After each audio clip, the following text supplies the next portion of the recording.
everybody. I'm Good Rachele morning. Evers. Hi. I'm Who are you? I'm Cassandra Evers. Yay. We are here in a new environment, and it's really tossing me until I get used to it. But every week, Cassandra and I like to come talk at you about real estate stuff. I'm a real estate associate broker in Southeast Michigan. Cassandra is a Licensed loan originator, and I live in Southwest Michigan. That's right. We both do business across the state, and we like to come and talk to you about things that we see out in the wild in our day to day.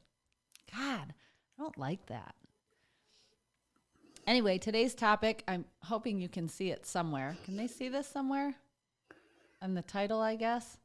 Today's topic has to do with real estate, residential real estate in particular, I think. That's kind of my specialty. But pricing, right? It's like the hot topic all year. People are talking about what real estate prices are doing. And Cassandra came across somewhere in her travels an article that talks about whether or It's not we're called in a a pair.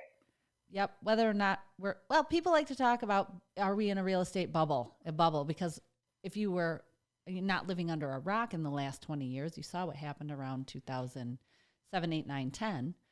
And people like to jump to the conclusion. I have a lot of buyers who are like, well, I'm going to wait for all that foreclosure inventory to come out. I'm going to buy houses for pennies on the dollar, blah, blah, blah. And there's a line of thinking, a pretty valid one in my opinion, that talks about the fact that we're not in a real estate bubble. It's more of a pricing paradigm shift. And now what I think would be a good time to put up the screenshot that prompted this whole discussion. Cassandra? Sure. So on the screenshot that pops up, you'll see just a little commentary about affordable shelter.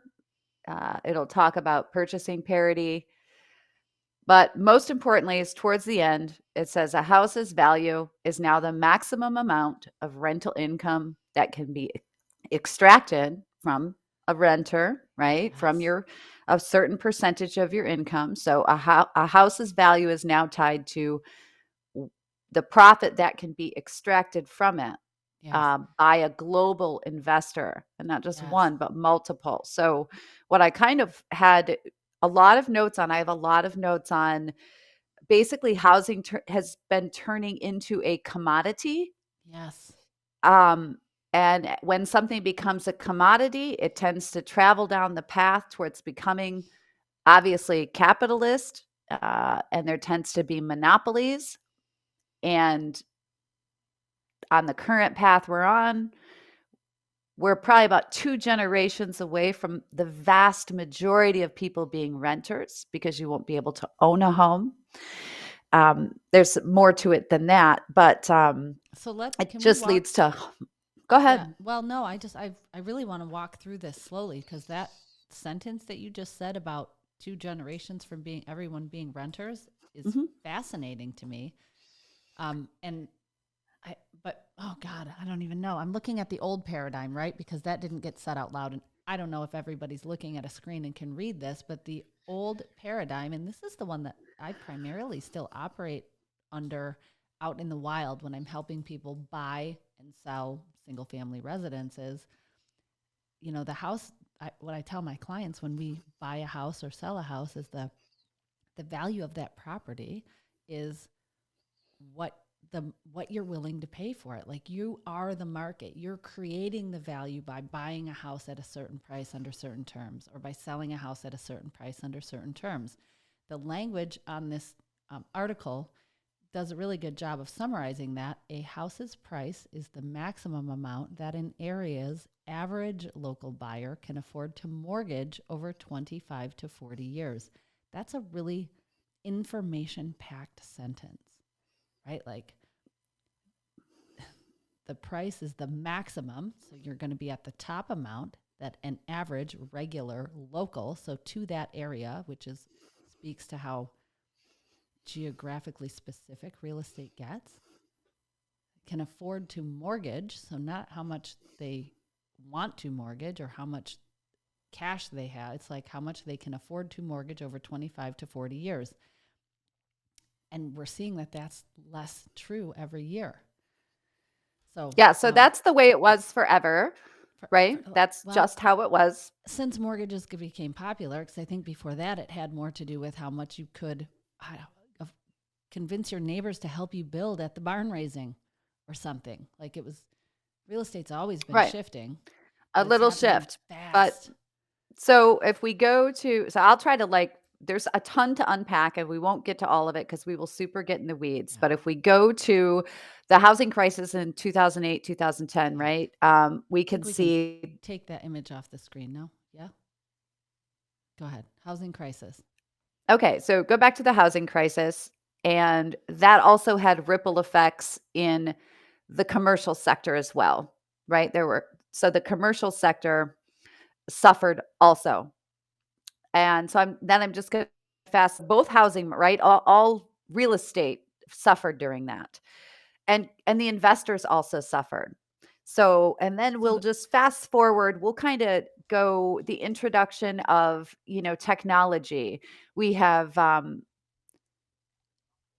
a service-driven economy, and we have had for a while. But if you think about banks and the super wealthy, who has the most money? Those tech companies, right? I'm not going to say who's the most wealthy. They're basically owning things and renting them back to us to use. So if you think of that, Apple does it with music, Netflix does it with movies, Nestle is doing it with water in the state of Michigan, Uber does it with cars, Airbnb, and I'll just stop on that one, have done it with housing. Yep. And so when investors need money, Airbnbs showed that short-term renters were more profitable and more desirable than a long-term tenant. They don't bitch. They're afraid of a bad rating, right?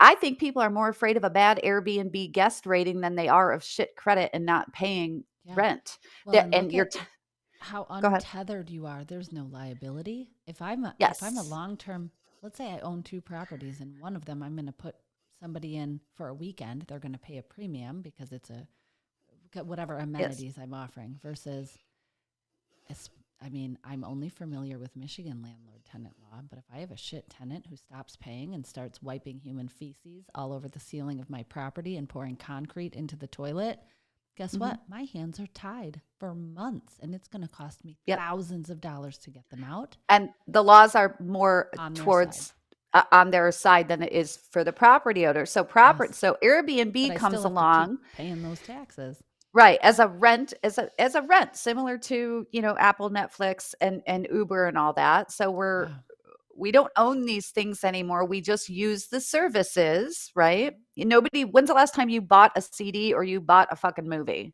Yes. Like for real. In our lifetime, I still have a collection of movies in my basement because I have a bunch of CDs to do. Sure. Because I own them, damn it. But that's becoming less and less common. My children, I don't believe, have ever bought, they'll buy a digital copy. I guess that counts. However, but like the physical thing. So if you go to Airbnb, investors need to make money. They need to make capital. And it really intensified with coronavirus, right? So Airbnb made it so residential could actually be pretty profitable. Obviously, very location specific, but for the most part, it's more desirable to have a tenant in there 4 weekends, 8 days a month, and you'll get the same amount because it's clean and than you would if you rented it to somebody for a month. So the profit was there. And then during coronavirus, commercial real estate really went vacant, right? There was a lot of money they don't that need this infrastructure to do exactly. More people. Me too. I do all of my buyer consults on a Zoom. Yes. So Zoom skyrocketed. Real estate people at work, in an office dissipated, and investors still need money. They still have to make money. And buyers or employees stopped wanting to go. Like they're less willing. Right. I'm seeing that. Like why? I don't want to go to your stupid office and be the traffic. I'm trying to keep that part like That's pretty much a given. So if a company doesn't need the 7,000 square foot office anymore and the Yes. people are working from home, Yep. the people who own the building still need to generate profit. And so Correct. how are they going to generate profit if they can't collect rent from anybody? Well, Yes. they're going to buy residential real estate because everybody still pays rent or a mortgage. And so they're literally outbidding that high capital firm. Yep. Let's Is extract this little bit because you're dialing in on a super critical piece Yes. right here.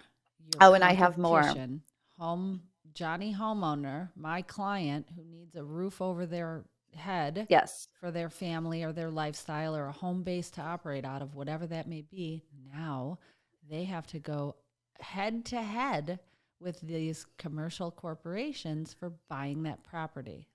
Right? Your housing is turning into a hedge fund, which is a Well, let me, for-profit industry and can you that you rent. explain what that means? If I don't know what a hedge fund It's is, what does that mean? well, no, I mean, it's literally like a gamble on it's an investment that you wait for long term for it to come back, right? Well, You don't actually own it, but yeah, and this I'm going to drill down into the mindset piece of this. I'm going to put on my homeowner hat, my home buyer hat. I want to buy a house. I want to do an inspection. I want to make sure that the furnace is going to work, and I know I'm going to have to take care of it and have kids. I'm going to, I tell my clients this: you're going to have sex in this house and make love and have fights and raise your kids and have your dog and decorate it the way you want. Like, your life is unfolding here. That's the buyer mindset. And the investor mindset is completely different. How much can I it's make? very, yes, What's my it's how much can ROI? I make? Always. Yes. So ROI is return on investment. So if you go back, right, commercials kind of failing. There's lots of vacant commercial space, which probably I suspect will ultimately turn into residential One way or another. I hope so. space It'll be to lease. creative. But the people who own those buildings still need their money. So they've shifted their money from commercial because the profit isn't there, and they've gone to residential. So when you go out and you try to buy a house, you are going up against hedge funds, places like Fundrise, big corporations that are purchasing the Think homes to like lease it back. think like um, New York Stock Exchange kind of Yeah. 401k, like big companies.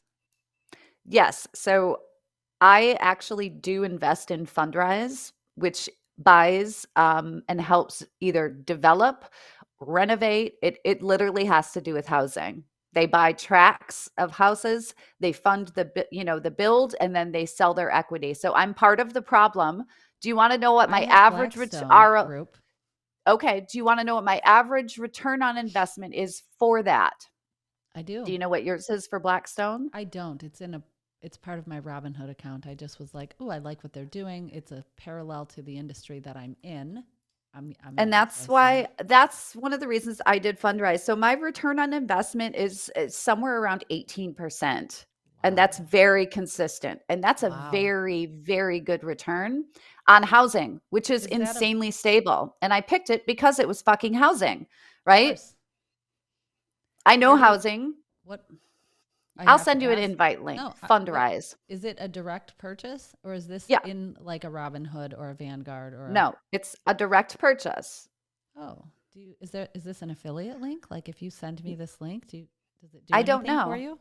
I don't know, but I can send it so that it can get posted so you guys can check out what I'm talking about. They are basically, Awesome. it's crowdsource funding Yep. for housing, rehab, and construction, and then you take the profits after you sell it. So am I part of the problem? Yes. Is every person who owns an Airbnb part of the problem? Abso-fucking-lutely. And do we really want to call it a problem? Because a problem is only defined because we say it's a problem. It's like calling a weed a weed. It's literally a plant that People you eat don't want right dandelions. there. Exactly. Right. If you just change your mindset, understand that the demand for housing, and I'm struggling with the sentence here because it's not the demand for housing is shifting, but the demand for housing is shifting.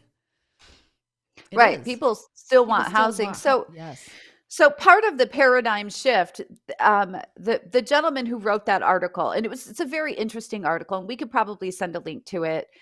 Um, views it as a problem for sure. And this is what he literally says, because we're 2 generations away. And so I want your take on this, because it's really interesting and kind of old-timey, and I don't know if it's allowed. Okay, so how to stop that, right? How to stop this from happening? How to make sure people can still buy a house? How to make sure you're not going up against me and my big Fundrise company who's got ass loads of money? You are going against you if you ever go buy another house. Totally. Absolutely. I'm going against me. Oh God. Now we need to talk about iBuyers too, because they're sitting there. Yeah. That's what's behind these purchases. So this is what the guy says. He says, parents and grandparents have the most wealth. You have to step up and help your kids buy a house, or they won't fucking be able to buy a house. Mm-hmm. On your house, this is the part I'll save this to the end, because this is the one I want your whatever on. He says, sell your house to a human. Yep. Not a company. Just this.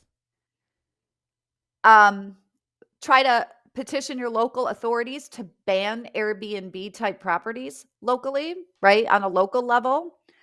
One of the big things, which would be at a government level, like at a huge level, is ban for-profit real estate investment, which sounds a bit socialist to me. So we know that will never happen. But the thing I want your opinion on. And where are the renters going to live? Right, exactly. That's like housing is are you going to dump all human of these right. On me, and then no, there's only one more. There's only one more. There's not. I know. Okay, go. I know, but I told you I had lots of words written. Okay, this is the part. He says, put a restrictive covenant in perpetuity in your current deed to your home, restricting every future owner, requiring them to be owner occupied.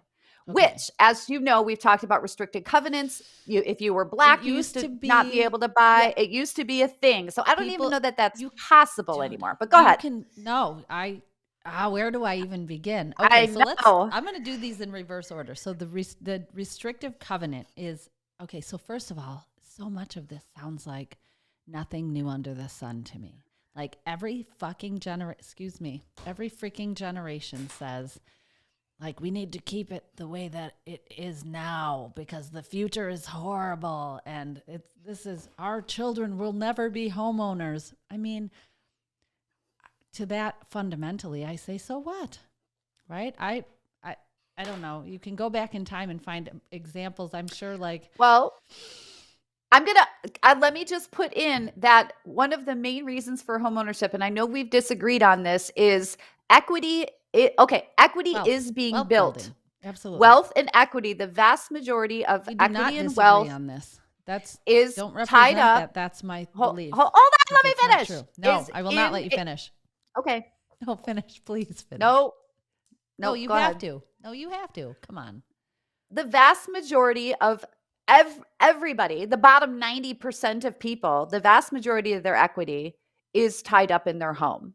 Yeah. That is how generationally legacies, you can go back to, critical race theory, and where the disparity is now is in large part to where Black people could not buy a home, were not allowed to purchase a home, equity was stripped from them, redlining, everything wrong with what my industry did before I was even in it, right? In the lending industry. Sure. So home ownership is a step to wealth. The vast majority of people, if they sold their house, would walk away with a really nice check. So if money is to be made, I just disagree. I think that homeownership should be an option. I don't know how to go about preserving that, but anyway. But okay, so because you said so what? You're like, so what? Well, so this is me going 2 inches wide and 10 miles deep. I'm just doing a super deep dive, and from like a holistic evolution of humanity standpoint, this probably doesn't matter as much as we'd like to imagine it does. However, nothing does. Part because, well, that's true, right? So that's a different show. So let me rein it back in and bring it home. The deed restriction bit. So that is an interesting idea that could get very messy if you don't know what you're doing. But I understand the intention. a lot of what was popping in my brain as you were listing all of these things, and I'm going to list them again. Parents, step up and help your kids because you have money they don't. Sell your house to a human if you're a home seller. I'd like to talk about that as it pertains to iBuyers and the increasing number of that kind of activity that we're seeing. Banning short-term rentals, that's a very hot topic in many communities already, because Yes. people like you and I will buy a house because we have a dream of making money off of real estate, owning an Airbnb. Like, I have peers in cohorts that are doing this, So do I. buying a house and trying to rent it out, trying to make money. So now what you're saying is, do we really want to ban that? Because if you exclude a company from doing it, you're excluding your mom and pop 1 and 2 property owner companies from doing it too. Banning for-profit real estate investment is an outrageous notion. I know. And then the deed restrictions. So back to the deed restrictions. Let's imagine a scenario where everybody did the deed restrictions right and said that you can't, like, what would that look like? This property can never be used for profit, for rent, as an Airbnb, some kind of language that has that effect. That's what we're talking about here, right? Yeah. So are you not just slowing down the inevitable anyway? And I'm going to point to historical deed restrictions. People would put in their deed that this property can never be owned by a Black person. Like, It was a deed restriction in my prior house. I found the very, very old deed. I was shocked. Yep. And of course, the context of the world we live in today says that's outrageous. We're not enforcing it. We're removing it and deeming it illegal, or I don't know if it is illegal. It's stricken. You can't have that deed restriction. But at the time it was made, it was intended to run with the property in perpetuity forever. So right. So big deal if I put a deed restriction saying you can never use my property for X, Y, and Z, because 1-2 generations down the road, they could do the same thing and say that's ridiculous. Well, to be fair, we all know who has the money and who has the lobbying and who petitions to get the rules changed in their favor, right? So it doesn't matter if some company, the ultra wealthy. So if there was a giant deed restriction, right, in a town that suddenly became worth a lot of money, right? People, like, they would just go, hey, this is fair. They'd go, fair housing violation. Somehow. Yes, somehow. And they'd lobby to get it changed. Yes. But and I also wanted to and I'm almost done, I swear to God. So if housing's a commodity and it turns into capitalism, it does oftentimes turn monopolistic, which is what is the scary part. But I did want to touch on, I'm almost done. This is what should piss people off. Why the fuck are Fannie Mae and Freddie Mac? Why in the fuck do they even mess with investment properties? Why will they fund them? They really shouldn't. They're government-sponsored entities. If I wanted to buy an investment property, let me pay cash, or let me go to a bank, make me pay cash, right? We could talk about fake money and how people, like how companies are loaned money based on nothing, a zero profit, and that whole shell corporation and that implosion that's going to, I think, come soon. But Evergrande, anyway, as a topic for next time. Seriously, fake money. It's all fake. It's all a construct. But Fannie Mae and Freddie Mac, I really don't believe they should be involved in it. Pay cash for your investment property, or go find a hard money lender and make it cost you some money before you start making money. Can we talk about that for a second? Because if you did that, if you made it so that people had to pay cash for their investment property, wouldn't people like you and I have be immediately excluded from paying cash for those properties? And then wouldn't that tip the scales in the favor of these big faceless corporations who are snatching up all the real estate? Well, no, because I believe if you actually look at it, if they have to pay cash for all of them, they will have to stop buying because they have to keep so much on the books to run them as well. So will I. The small person usually only buys 1 or 2, but corporations will run out of those funds in theory, right?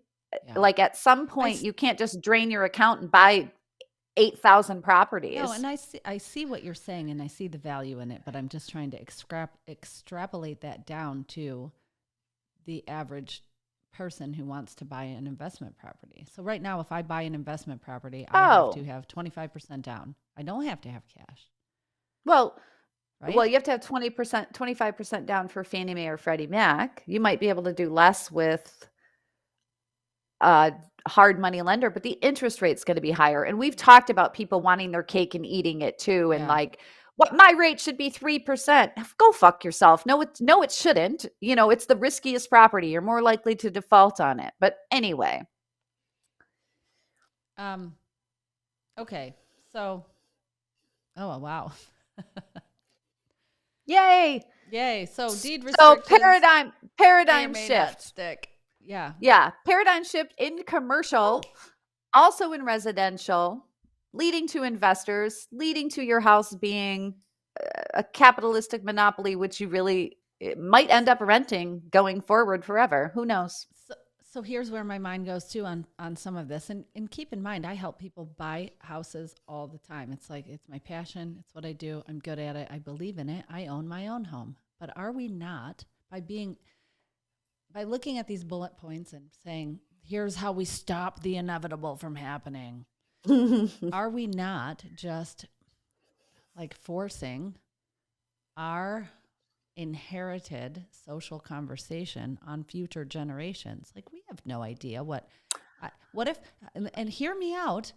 I look at my daughter who rents an apartment, and is the context in which she'll be living in 20 years really one where it makes sense for her to own a home? I don't know. How would I know? I don't know. What, you leaned in like you had something. I was just we've talked about this before, like those old social constructs. Would you like to talk about kids not going to school in the summer? Because I know mine aren't harvesting Perfect fucking wheat example. fields and corn. You want to Perfect talk about example. daylight savings time? Joke. Come on. Right. It's because But it's those old what's things, known and because what we're used to. that's I know always it. been the way. So, Yeah. but we do run the risk if people aren't owning their own homes. I would say equity will go down, right? People will have less funds. Yeah. And again, per the article, and if you just look at it, it's the max somebody can pay. Yeah. So when I do numbers for somebody, I look at all of their stuff and I go, okay, the house should be about 30%. Plus they have other debt. So, we should really cap at 50% of your pre-tax income going to your liabilities to make sure that, you don't, I'm looking out for you to make sure you You don't don't fucking go broke. foreclose. Yeah. There's nothing worse. Underwater. I don't want anybody to be that high, right? Anyway, so that's what I'm doing. It's like, okay, fiscal responsibility. If you think a landlord gives a fuck, they're going to look, and it might go to Right. 50%. Yeah. Oh, okay, get out. Get the fuck out of my house. Get So out of the and rental. and now you're dialing in on the ultimate possible negative outcome of the whole conversation, to be clear, I understand completely that there always needs to be a push pull, right? You need these Yeah. divergent, dramatically opposing opinions. You've got these corporations trying to buy up all the houses, and then you've got like this belief that home ownership is a fundamental tenet of the American dream, we'll say, and everybody Seriously. should have Well the put. opportunity or right to own their own home. And the reality usually emerges somewhere in the middle. When you have an extreme winning outcome, the other side ultimately suffers. So if all of the housing is snatched up by corporations, now we live in a world where nobody owns, nobody, I'm using these broad stroke language just to make a point. If nobody owns their home, then everybody's at the mercy of the people that do. It would be a parallel scenario if all of the food were grown by one corporation and then they could charge whatever they want, because if you don't pay it, you're going to die and starve to death. Yeah, well, it would be interesting if that happened, because if everybody just said, I'm not paying for housing, Yes. if everybody was like, okay, you own it, and we've all decided we're not paying it. I'm going to stay here. You don't have the manpower to kick out 1 million people in this town.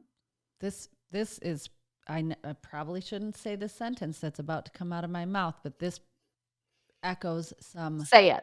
vaccine conversations that I hear out in the wild. If everybody's just digs in their heels and does or doesn't, and that's like always the impossible thing to get people to do ever. Because you can't mobilize an entire population to agree on one thing. You just can't. No. People can't even agree on the golden rule. Like, what? No. So anyway, bring it home to the paradigm shift. So I would say we are, your guy hits some nails on the head here. I really like the sell to a human. Yeah, that's as a person, that's what you can do. Sell it to a person. Give you an instant offer on your property. And do you want to do the link to that Zillow video? I know you saw it. Yeah, that TikTok video, that guy, I know you did. No, I didn't. Yeah, I do want to do a link to it because I need to go watch it. And I'm not throwing Zillow under the bus. I'm just saying, like, there are places you can go to get an instant offer on your home.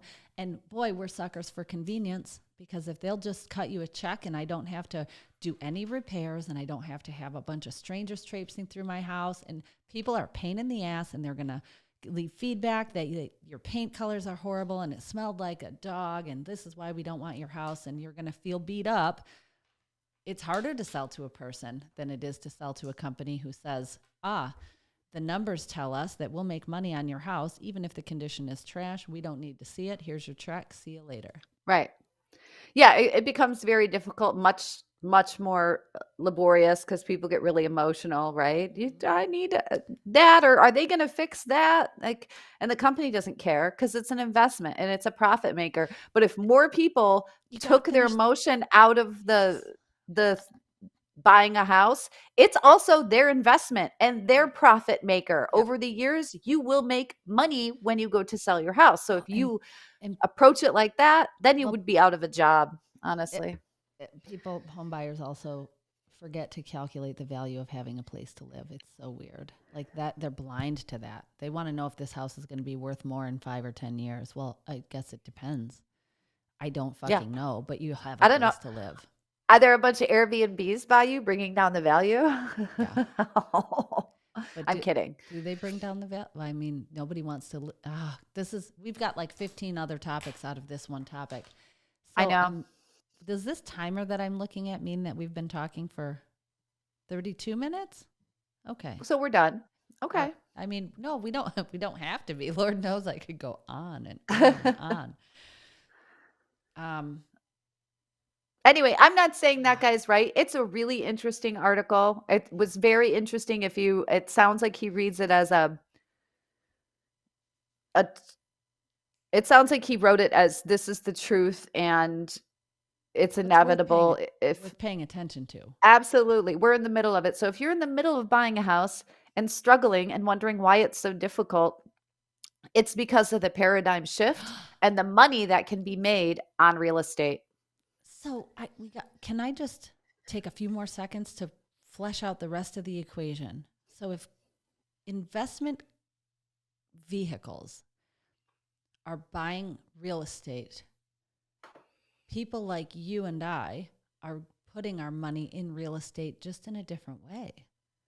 Right? That's what I do via Fundrise. Yes. That's what I'm saying. What you do via Blackstone. Right. So the people who would have bought a house, I don't know, Cassandra, if I buy one house and live in it, or I put my money into an investment vehicle and that entity buys 300 houses and I'm making money off of it there, am I not just shifting my ability to make a profit from one purchase that may or may not be worth more in the future that I'm responsible for taking care of? Am I not just mitigating my risk by having, right? Do you see what I'm doing here? Well, I see what you're doing. However, I think maybe it depends what type of person you are. I like owning my own home. I like the stability of knowing that I'm not getting a notice to vacate in 30 days. That's always the most terrified buyer that I talk to. Someone being one closing today, they're literally being forced to buy the house they're renting that they don't like because there's not a single other house they can buy. Yep. So he was like, you can buy it or I'm selling it, but get the fuck out. But if At And least they got listen, the opportunity. I'm just pot stirring and trying to put on alternate points of view. So, and I feel for that person. Now let's imagine a world where nobody owns their home. Now rent unless there's only one company owning all the rentals, like an old timey like factory It's a town where the socialist factory shit. owner owns all Like the Ford houses. Yeah. or the coal plants. So wouldn't the tenant in your situation, instead of being forced to buy the house that they're renting because there's no other houses to buy right now, we're in an uncomfortable shift, wouldn't that person be able to go to a more competitive landlord, right? If the capitalist model works, and that's always, I mean, that's another different conversation. But it's usually not vastly different. If it's a percent Wouldn't, of income, it's a but if percent of income. But if no, what I'm saying is if everybody's renting because nobody owns their home, don't the landlords have to be competitive because they're competing against each other for the same customer base? It's like cell phone companies. Like there are really only I three, would think and they're so. taking the same However, people. Yeah. well, I would think so. That doesn't guarantee they won't there won't be some collusion like this is the Oh, minimum. of course. Price They always fixing? talk Of course. absolutely. Not, I Yeah. mean, on paper, no. But in reality, probably. Hmm. Yeah, I mean, I think that there would be some construct if you think they don't all know each other, you're nuts. If there are industry standards and there are industry standards and yeah.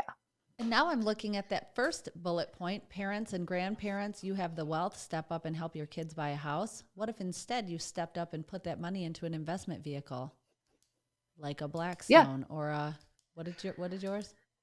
Fundrise. Fundrise. Would that be ultimately, if we're just talking about money, and this, okay, let me address something, I guess. If we're just talking about money, this becomes very spreadsheet-y.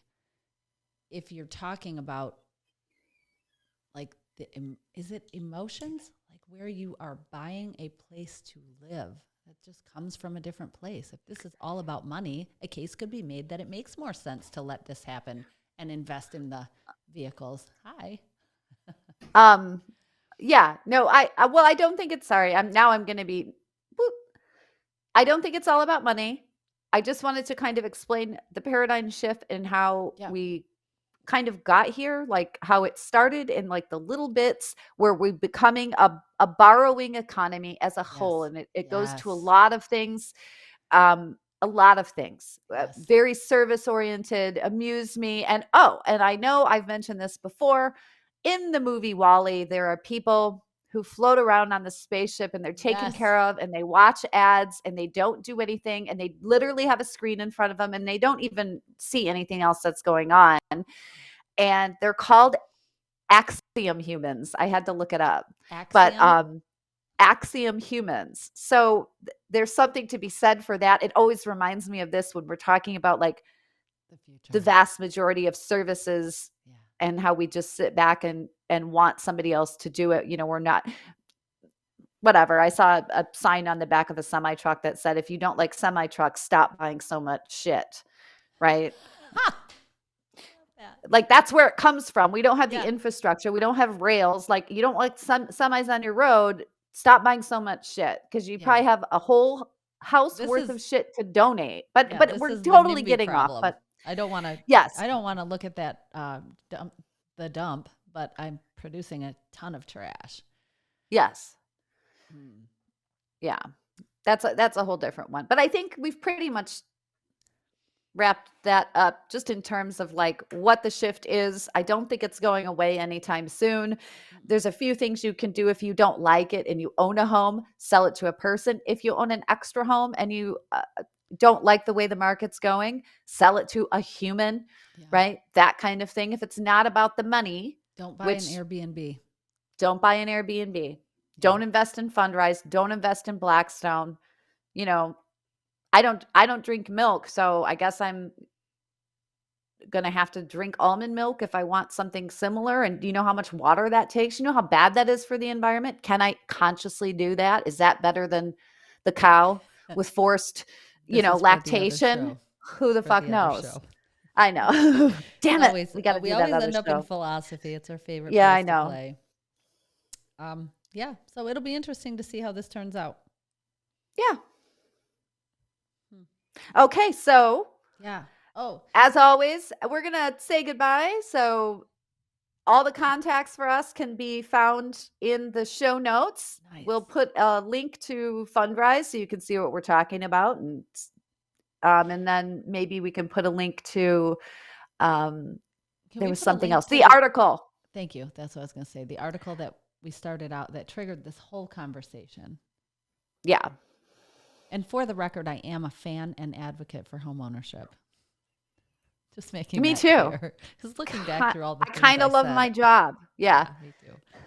Anyway, all right, we'll be back with more for you next week.